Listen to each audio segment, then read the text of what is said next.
Hello everyone, it's Angel from GemTCG, and in today's video I'm going to be talking about pricing on eBay and why it's a lot more or a lot different compared to TCG Player for many reasons, and how I am able to price things at a much higher price than market and still make a lot of sales. Because I've been getting this question a lot, and I've already talked about it a few times in my other videos, but I figured I'd make a dedicated video to this because as someone that's just starting off or someone that's so used to TCG Player, it might not make sense and it might be a little confusing. So first thing I want to clarify is that market price is a recommended price, in my opinion. I don't think it's a exact thing, and it should be used more as a guideline rather than an exact thing. Because even if you're looking at houses, this is something I experience, is that Zillow would say it's worth $300,000, but people would pay $320,000, or they would pay above market or below market, and that's on a house with huge data points and huge big money things involved. Yet people still pay different than what the market price is. And then when you look at it for cards, sure, one website could say this is what the market price is according to them and according to how they handle their data and all that stuff. But that doesn't mean that's the exact value of the card. It's not like you're going to Target and you see something that says a sticker price of $29.99. That's what they're selling it for. It's different. So that's the first thing you need to understand before you can even, process how this works on eBay. Because for most people or most casual collectors, most of them don't even know what TCG Player is. If you look at how many people use eBay versus how many people use TCG Player, the numbers are night and day. It's crazy how much more people use eBay. And not everyone is so in the trenches and they know, oh, I could use the card optimizer to find a cheaper card, or if I go on TCG Player, it'll show me the exact price of this exact card. Not everyone knows that. So a lot of people that are selling, they understand that, but not all the buyers know that. So that's one of the discrepancies. And then the other thing is people will pay what they value that card for. If I have a card listed and let's just say it looks cleaner and better than the other card listed, but mine is $10 more. Some people would prefer to pay more for that card just because of those two things. Or let's say you're searching on eBay and my listing shows up first over someone else's listing that may be 5th or 10th on the results. A lot of people will still buy from my listing rather than the 5th or 10th result, even if their price is cheaper. Because eBay is more algorithm based and it's not lowest listing wins like TCG Player, which is why I'm a big, not hater, but I don't like selling on TCG Player anymore because it's such a race to the bottom. And there's so many people trying to outbid each other and undercut each other. So I just stay away from that, to be honest, except for the trainer cards. And I've talked about this before, but a lot of people pay for convenience and then a lot of people pay for quality. And those are two things that you can advertise and showcase on eBay that you can't do on TCG Player.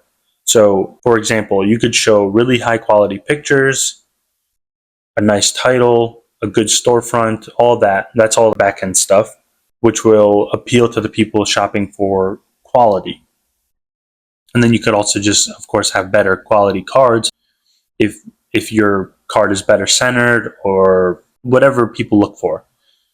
So that's that thing. And then convenience is just, of course, if you're paying to be promoted on eBay, or naturally you're just showing up first on the search results because eBay likes your storefront and they want to showcase your listings over other sellers.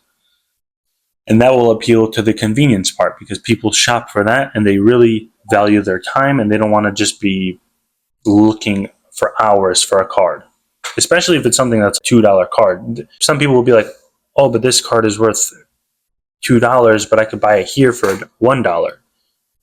That may make sense to some people that are very, frugal with their money, which is not a bad thing. I definitely advocate for that.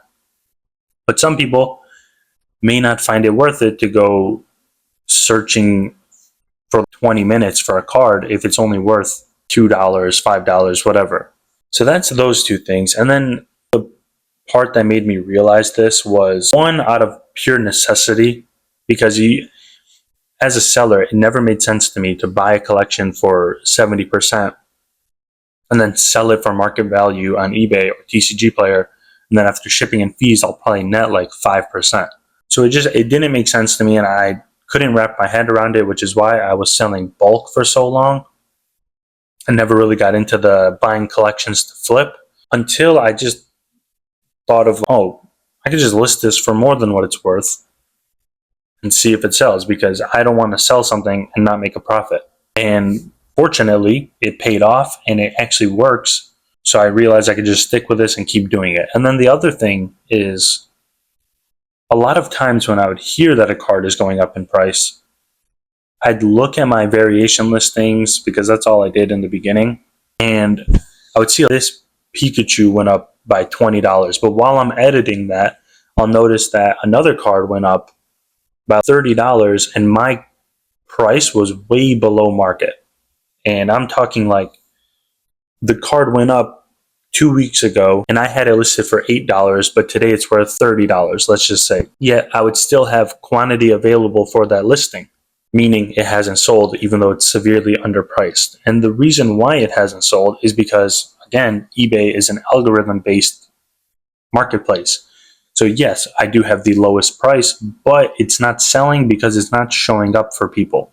And when I noticed that, it made me think, since pricing is not the biggest factor on eBay, why should I be trying to compete on pricing?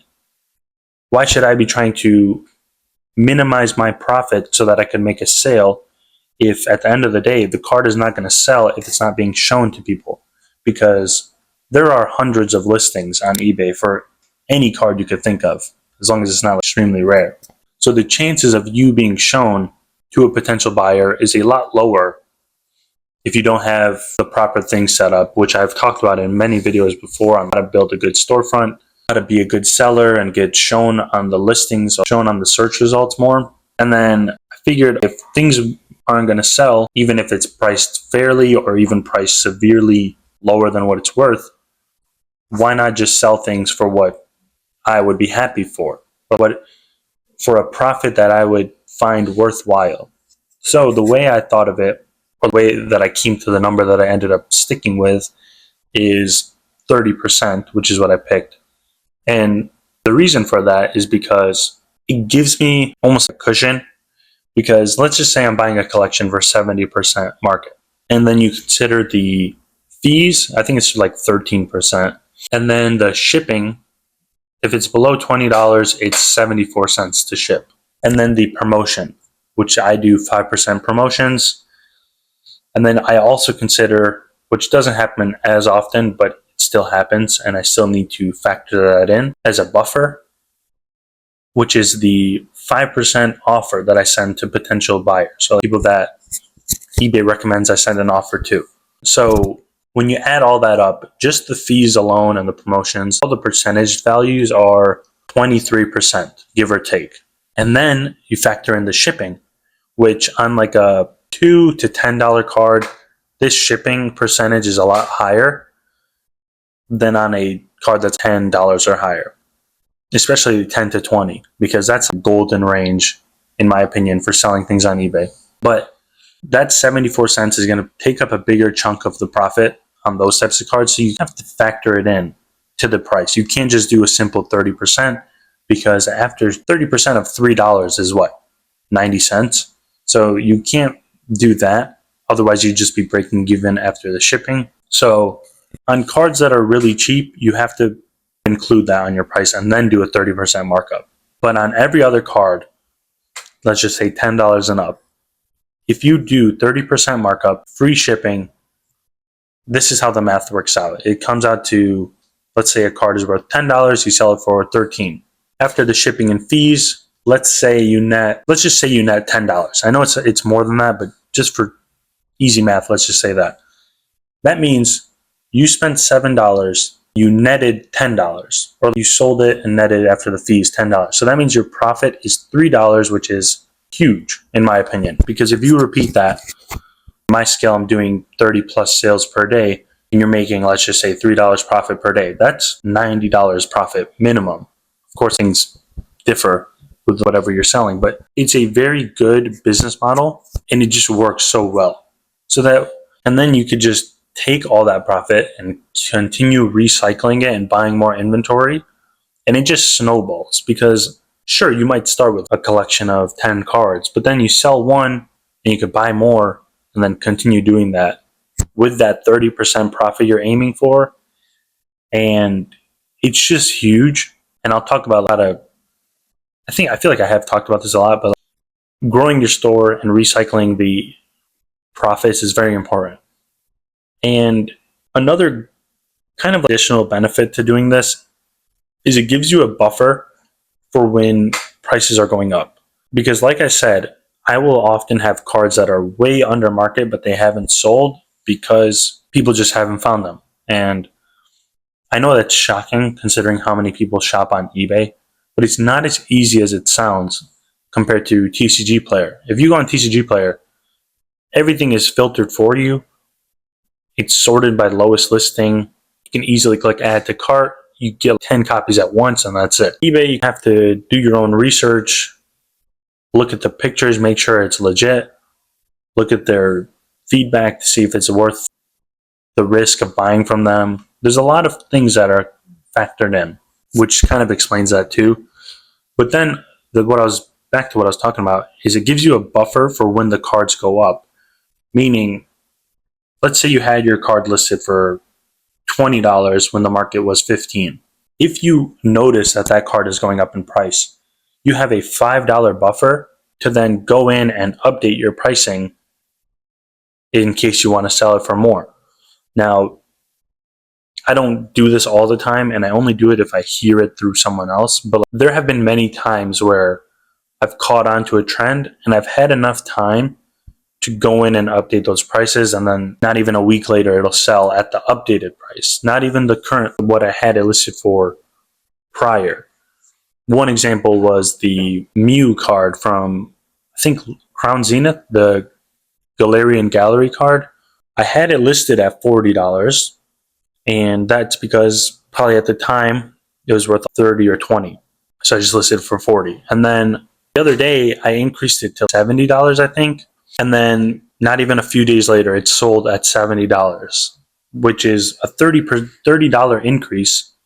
And it still sold because the market price kept going up, and maybe mine was better centering or something. I don't really grade cards, so I don't know. But regardless, it sold for $30 more than what I had it originally listed for. And I was only able to make that price adjustment because I had it listed for more than what the market was originally. So I know this is a long video, but I think this video is actually extremely important, and I hope more people can hear this, but I feel like not everyone is interested in it because it does require more work to start an eBay store than it does to sell on TCG Player. But I hope for those of you that have been watching this video, hopefully it was helpful, and let me know what your thoughts are and what kind of business model you're doing on eBay and how it's working for you. Thank you all for watching, and I'll see you all in the next video.